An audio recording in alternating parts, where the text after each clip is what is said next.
On croirait une conférence de presse de l'équipe de France de foot, là. On y va ? Bonjour à toutes et à tous. Aujourd'hui, nous sommes le mercredi 30 novembre et nous recevons un invité spécial, Tramor Kemener. Nous l'accueillons dans le cadre du projet des 3e C du collège Solveig-Anspach, spoliation et restitution des biens culturels.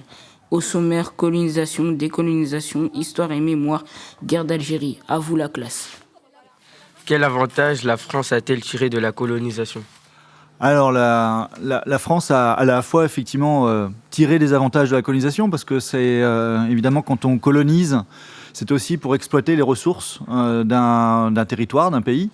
Et ce qu'il faut voir, c'est que quand on dit la France, c'est le gouvernement français. Et donc là, de ce point de vue-là aussi, il y a toutes les infrastructures qui ont été construites aussi, qui sont évidemment pour faciliter aussi cette exploitation-là, mais qui sont des bâtiments, des routes, des hôpitaux, enfin tous ces éléments-là. Et donc finalement, il y a beaucoup de dépenses aussi.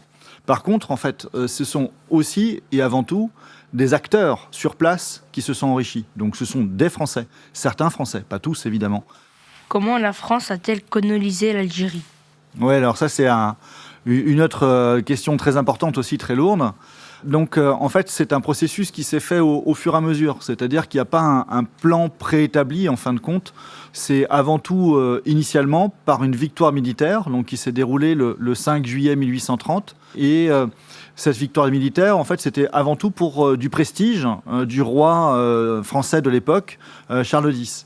Et en fait, ça lui a servi à rien parce que quelques jours après en fait, cette victoire-là, il est tombé, il y a eu une révolution et finalement, il n'est pas resté au pouvoir. Par contre, il y avait déjà en fait, la conquête d'Alger qui était faite et au fur et à mesure, la conquête s'est poursuivie et au fur et à mesure, les Français, les soldats français ont vu qu'il y avait des ressources, qu'il y avait des cultures, des vergers, des orangers, et donc ils se sont dit que ça pouvait être très intéressant. Au départ, ils sont restés sur des côtes, et puis au fur et à mesure, il y a eu un débat pour savoir si il fallait conquérir simplement certains éléments, certaines parties en fait du territoire algérien, ou s'il fallait la conquérir entièrement. Et au bout du compte, c'est ce qui s'est passé, c'est qu'il y a eu une volonté en fait de conquête totale de l'Algérie. Et donc là, en fait, tout le territoire algérien, au fur et à mesure, était conquis de cette manière-là. Et donc ici, il y avait une volonté d'emprise sur le territoire, d'exploitation du territoire qui s'est aussi mise en place. Pourquoi l'Algérie a-t-elle été colonisée ? Voilà, c'est ce que je viens de dire. En fait, c'est à la fois c'est quelque chose qui n'est pas forcément pensé et pensé de manière préétablie. Donc c'est quelque chose qui se construit au fur et à mesure en fait au niveau de la pensée et c'est quelque chose finalement qui a été débattu aussi. C'est-à-dire que les Français n'étaient pas forcément tous d'accord.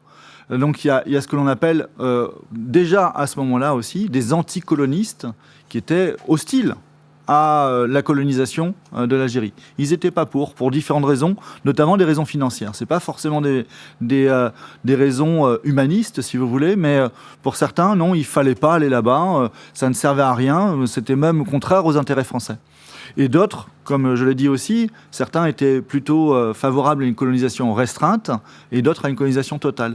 Et là, même chose, en fait, il y a même eu un vote dans un conseil et ce vote, en fait, a été 10 voix favorables à la colonisation et 9 voix contre. Et donc, vous voyez que ça s'est joué en fait à très peu de choses, finalement, qu'il y a eu ce mouvement de conquête qui se poursuivent à partir de 1834. Mais au bout du compte, évidemment, c'est la colonisation qui va l'emporter et le territoire va être colonisé pendant 132 années au total.